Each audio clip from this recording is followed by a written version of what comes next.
she left me these things. I broke them. I've got the video that I made of her cataloging her things. It's not all that great. I'm sure you're going to love having it. You'll love it. This will be edited out.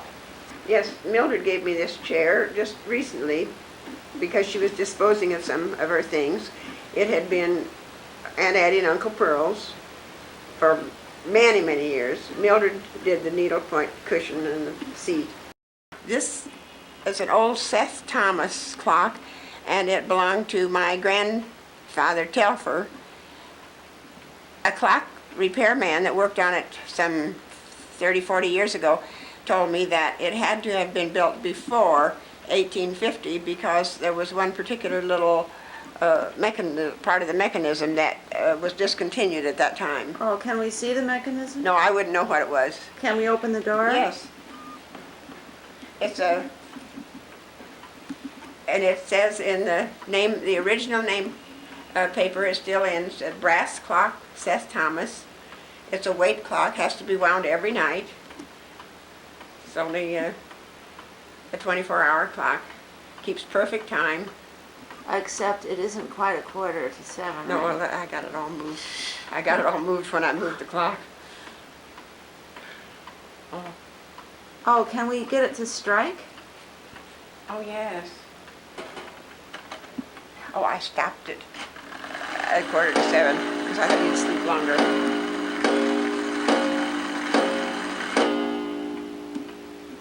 So now I feel like when I'm making a video, well, the things that I didn't inherit, I'm not going to put those on the video because it's enough to just deal with the things that I still have and they're still floating around.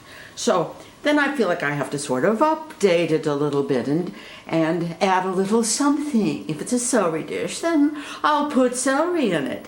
So it's gotten completely out of control. One of the memories of my childhood was using this lovely celery dish on all nice occasions, and it was Grandma Telfer's. This picture.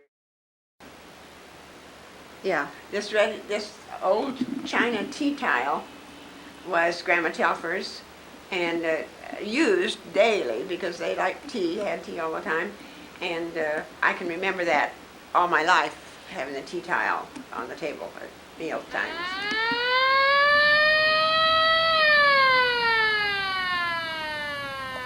This little vase, around 1931 or 2, I expect it was, I took a bouquet of sweet peas.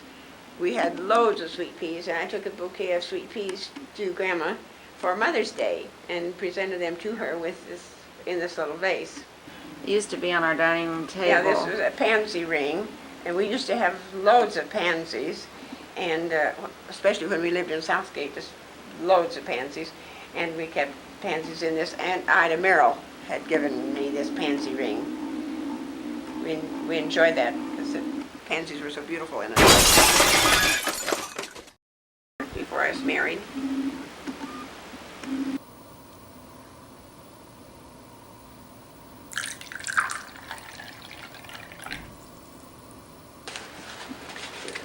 Grandpa Lathrop gave me these for my hope chest before I married Daddy. A set of, actually 7 of them, because he gave me 1 and then he got a set of 6 more. So I have 7 of them. I remember this basket when I was a little girl. You always had this one. The larger one. Yeah. His boyfriend gave me that years and years, several years before I was married, of course. And it had been made by an old Indian woman, 100 years old, on the Cahuilla Reservation here in Southern California. The bowl-shaped basket was Grandma Telfer's. Really? And I really don't know where that came from, only that she had had it for many years. The potato masher was a wedding present for Grandma and Grandpa Lathrop, made by a cousin of theirs who was doing some woodwork.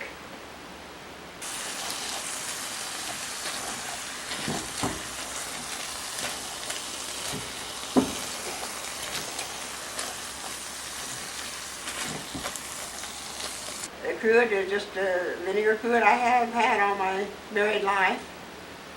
The wooden chopping bowl has been used for everything for all these 50 years. And the circular cutting knife was Grandma Telfer's, but I've had it for many, many years. Margaret and Pat gave me this little windmill for a Christmas present when they were very small. I think Margaret must have been about 5 or 6 years old. And it was a huge surprise. I had to stay out of the front room till they got it all wound up. This rug? That's Tibetan. We got that in Darjeeling in a Tibetan self-help program that was being conducted in Darjeeling, India, just near the border of Tibet. We watched the people weave on this rug, although it was sent to us by parcel mail later. The Roseville bowl and candle holders. What do you call it, a rose bowl? Well, it's a flower bowl. Uh-huh. It's Roseville pottery. Oh, Roseville. And Grandma Telfer gave that to me for my hope chest before I was married. This picture, Grandma Telfer gave that to Daddy and me for our first wedding anniversary in 1930. And then Grandma Telfer gave us this one, Daddy and me, for one gift, some Christmas, I suppose, or birthday. So they're probably 50 years old, maybe not more than very much. But the tulip-shaped goblet was Grandma Telfer's, one of a set. The others were some from Grandma Hutchcroft. The little iridescent sherbet was one of a set of Grandma Telfer's. I cut myself on the glass candlesticks that I destroyed, naturally, one of them, because I let a candle burn down all the way, and it broke the candlestick. The candlesticks that my father gave my mother on their crystal anniversary. Yeah. These are a wedding present? No, Daddy gave me these. He got these for me for our 5th anniversary, I think, which was a crystal anniversary. The little goblet was Grandma Telfer's. Her father, Grandpa Lathrop, had given that to her when she was just a little girl. And she wanted Margaret to have that. I always called Margaret Peggy Jean, and that was for Peggy Jean. She gave me this little glass when I was maybe 2 or something like that. And so, my mother hung on to this goblet. My grandmother died. My mother hung on to the goblet. I grew up. My mother hung on. Sometimes when I would visit her, I'd say, "Mom, that's my goblet. When are you going to let me take that?" "Oh, someday I'll let you take it," she'd say.